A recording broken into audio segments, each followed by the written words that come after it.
Hey friend, welcome to the Lisa Living, the same but different podcast.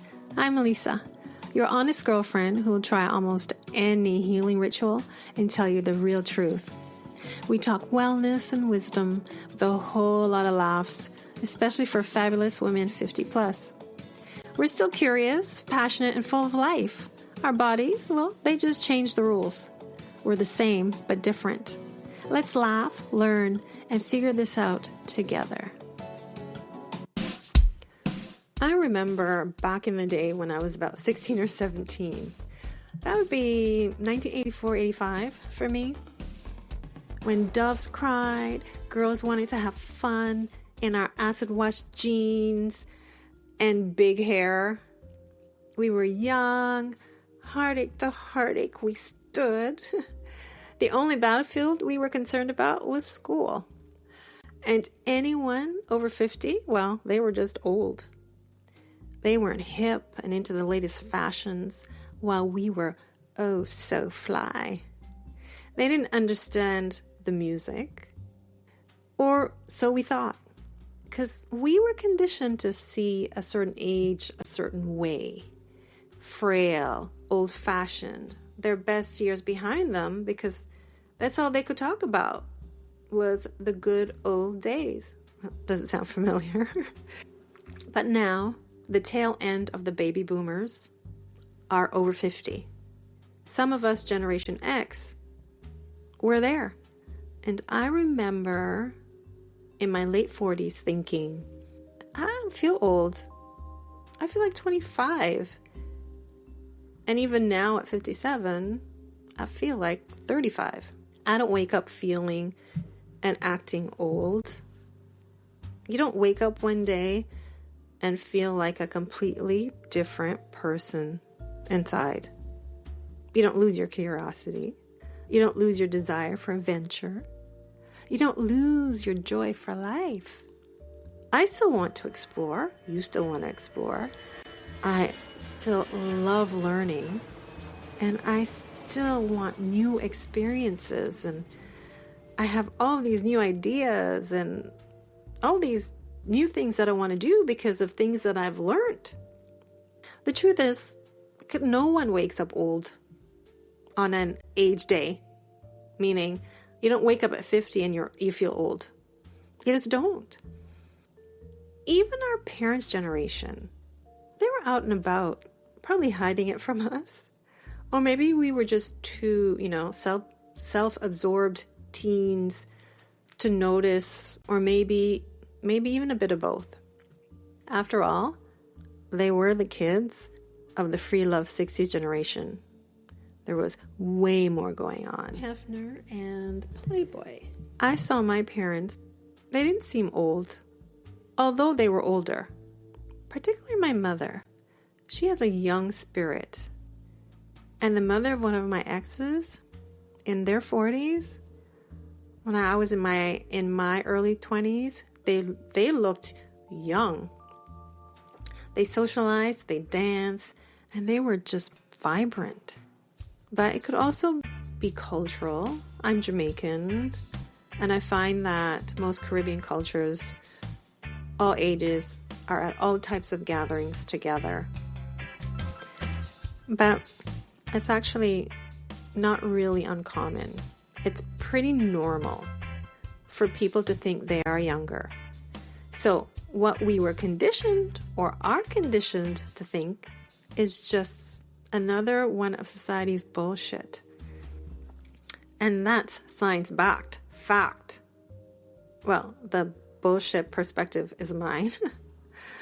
But there's a big lie. And it's that aging is about becoming less.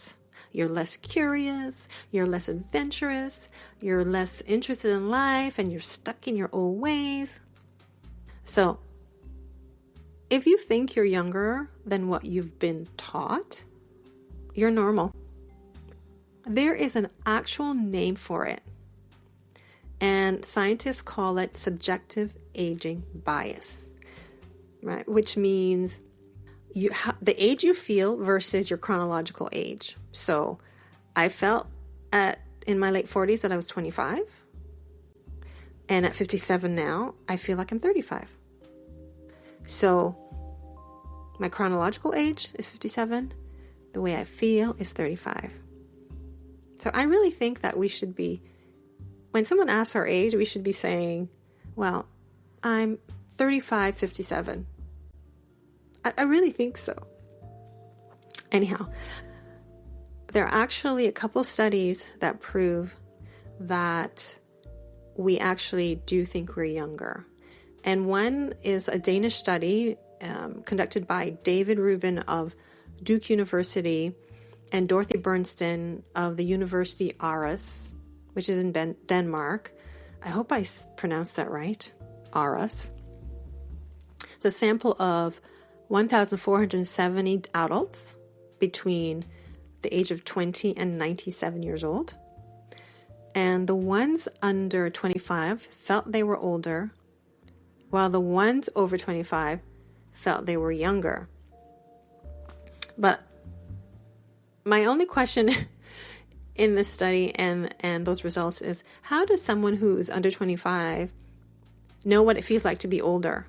That would be based on society's conditioning. Because when you are older, you know what it felt like to be younger. So you know that whether you feel that same way or not. Anyhow, that's beside the point. There's another study in the UK by Legal and General Insurance Company.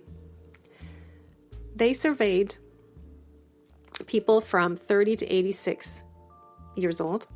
They found by 50 years old, those people thought they were, or felt they were 13 years younger. And by the time they were 60, they felt that they were 42 years old mentally. And what it shows also is that although as you get older, the age that you think you are raises, the range widens. The range in age widens. The point is, when we were younger, we were conditioned to think old is frail, doing less, stuck in non-progressive ideas. But it's not so. In fact, the younger you feel, the better your mental health, better your resilience. It actually helps with your chronological aging. But don't get me wrong, so our spirit is not affected by our chronological age, but by our interest and our engagement in our lives, in our families, in our communities, and in our relationships. Because our spirit doesn't have a birthday. But the vibrancy of our spirit is based on our engagement. And interestingly enough, that mental state, your spirit, can affect you physically, either for better or for worse. There was a famous study done by psychologist Ellen Langer, and it's called Counterclockwise. And it was conducted in 1979. And they placed men in their 70s and 80s in a retreat designed to recreate 20 years earlier. The retreat itself, it was a country house. It was decorated with 1950s furnishings, music, media, like newspapers, TV shows, were all those from 1959. And they were to dress also like in 1959. And so they were told to live as if they were in 1959. And so any of the things that happened back then, instead of thinking about it from the past, they need to think about it happening then, like the present moment in their 1959 retreat. And they did this for a week. And this is what they found. The men showed improvements in their physical strength and dexterity, their hearing and vision, memory and cognitive function. They looked and moved younger, with some even dropping their canes. That is the power of our minds. So this study highlights that powerful connection between the mind and the body, suggesting our perceptions of aging can physically alter our aging process. So if you feel young, and keep it up. Keep it up. Now, yes, and I know you're thinking, yes, Lisa, but I have actual physical pain. Now, don't get me wrong. Our bodies are changing. Hormones are shifting. Our energy changes. Recovery is taking longer.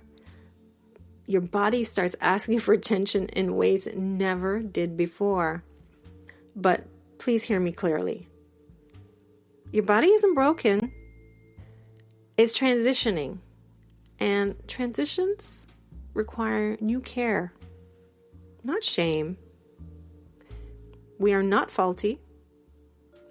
We are not failing. We are just adjusting. And research shows that physical discomfort, right? And I get it. I experienced a couple of years of pain. It just seems to travel throughout my body and all these things, and my sleep. All these things can make you feel older temporarily. Our bodies are transitioning, which means we also have to change how we care for it, how we pay attention. Recovery's longer. We just don't bounce back. But there are ways to manage. We need a new maintenance manual for our bodies, some new best friends that I'll share with you in upcoming episodes. But we have the same spirit. We just now need to use a different strategy. And this is the heart of this podcast. We have the same curiosity, same joy, same hunger for life, but different maintenance manual. I still want to venture. I just got to plan it differently. I still want to explore, but I have to listen more closely. That's not aging out of life. That's knowing and aging into some wisdom. And when we stop fighting our bodies and we start working with them, there's a shift. We stop seeing rest as a weakness, the go, go, go. Rest is important. We stop seeing boundaries as a loss. The boundaries are guidance and empowering. We stop seeing change as failure. Instead, we have the adaptation. That's what we have to see. And that's why this podcast exists. This podcast, Lisa Living the Same But Different, is a love letter. A love letter to your younger spirit that never left. It's to the woman who still wants more out of life, but now understands her body needs respect, not resistance. It's a reminder that you are not invisible. You are not done. You are not past anything. You're evolving. Same spirit, different body, but both deserve care. Thanks for being here with me. And remember, you are not aging out of life. You're aging into yourself. That's it for today, friend.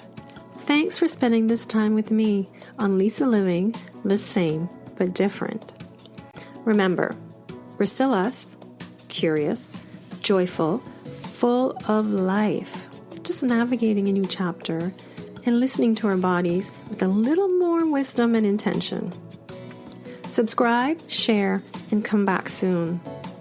And until then, well, take care of your body, honor where you are, and keep living well, beautifully different.